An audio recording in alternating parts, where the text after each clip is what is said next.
السلام عليكم.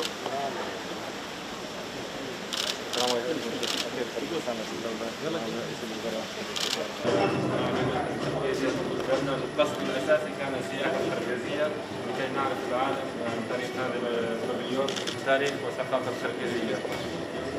وهذه بعض الآثار التاريخية أتينا بها ومعالم تاريخية، وهذا بعض المناظر الطبيعة، لأن الطبيعة الخرفيزية طبيعة جميلة. وهذا اللباس موكين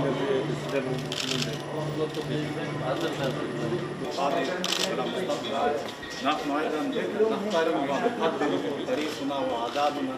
هذا مصنوع الشغل اليدوية من سوق الفقر. أو ولا أكبر من 14 سنة.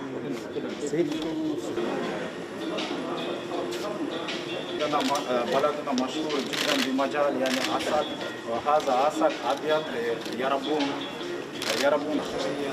وهذا تشمل يعني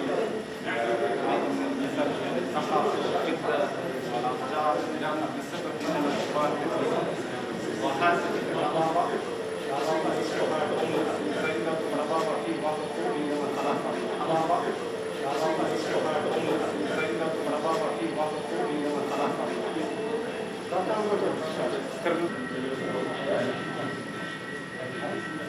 قزاقستان وطاجكستان وأوزبكستان. عندنا أيضا في 7 محافظات. في أيضا محافظة تاريخية هناك يعني